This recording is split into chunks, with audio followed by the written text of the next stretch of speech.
So this is the last Sunday of this month's theme, Activating Spiritual Freedom. What we know is that we're already spiritually free once we accept that. And this week's theme is the inevitability of oneness. Because for me, when we truly understand that we are one, we're made of the same stuff, we're here to have an amazing experience together, and we're all connected. That's, for me, when I truly feel free. God's kingdom is perfect right now. It's perfect. If we're not feeling that way, it's because we're looking too close, if you get what I mean. We're making the external conditions the reality of our life, when in actuality, it is our spirit that is real, just what Gretchen was singing about. Love transcends everything, and that's the stuff of which we're made. It transcends death, it transcends poverty, it transcends limitation of any sort. It is the truth of our life. So how do we look beyond the external experiences when they're so tempting and captivating? First of all, I want you to think about this. We're all made of the earth. Now, if we look at the heaven as the creator, the father, and the earth as our mother that gives birth to us, our bodies are 99%, I'll see if I can get this right, and you scientists just love me even if I don't, okay? Because I can make it up. We make everything up anyway, so it really doesn't matter. But anyway, I'll just try it. Oxygen, hydrogen, nitrogen, carbon, calcium, and phosphorus. Sounds good, doesn't it? That's what we're made of. That's the stuff. But you know what? When we breathe in the air, it doesn't belong to me. It doesn't. We give it back. And these bodies that are made of the earth, we're going to be giving them back to the earth. They're just beautiful vehicles for us to use, kind of like rental cars. Some of us got the luxury models, and some of us got the economy class, but whatever it is, it's what we chose. It's what we chose to experience in this life. Do you know there is only one universe? One mind, as Shem was so beautifully reading from our Ernest Holmes Science of Mind. There's only one life, one power for us to use. This power chose this vehicle for us this lifetime. And sometimes we get so focused on the color of our vehicle, how fast it goes, the condition it's in, where it's been, we forget what's powering that vehicle. We forget that we turn that rental car in and we keep going. Wow. Pretty amazing. So what do we do when we recognize that we return to the earth, but it is our spirit that is real?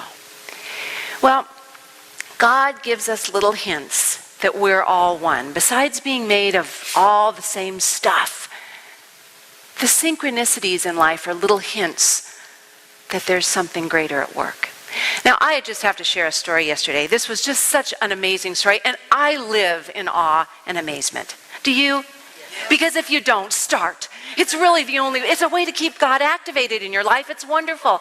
Well, Kirk came home. We both were working in the morning, yesterday morning. He came to kind of clean up after cabaret night, and I was doing some work. And he came home all filled with energy. He said, let's go to the movies and have lunch. And here's the movie I want to see. Well, I knew that I'd made plans today to go to that same movie with some friends from church. But you know, as wives, we don't always tell our husbands our plans because we keep the calendar. So I thought, okay, I didn't want to let this spontaneous moment go. So I thought, okay, well, I could call them, or we can go see the movie, and if we like it, we can go back and see it again with them tomorrow, and if we don't like it, we can tell them and go see something else. So I had it planned in my mind because I need a plan. So I didn't feel badly. I just, that's where I was going. So we go to Irvine Spectrum, and Kirk also said, well, we'll get our tickets and go get something to eat. I wasn't going to pass up a meal and a free movie, believe me. So Anyway, we're walking through these little arteries of Irvine's spectrum, okay? There are over 6.5 billion people in the world. We run face to face to the people we're supposed to meet, right, DeVelle and Marguerite? Right there, face to face. I went, oh my God, this is so good. I mean, it was so good. I've got the God bumps everywhere. It's so good. We couldn't have planned that. There has to be a bigger power. So we said, go get your tickets, meet us for lunch. So we had lunch, we went to the movies, and then the treat of it all, we went to have their treat, the most amazing crepe that was filled with bananas and strawberry and chocolate and whipped cream. I mean, God doesn't get any better than that. We have to be one. You know, we have to be. We have to be. So let me give you a little secret. How do we utilize this power, the inevitability of oneness, this oneness of life? How do we utilize it?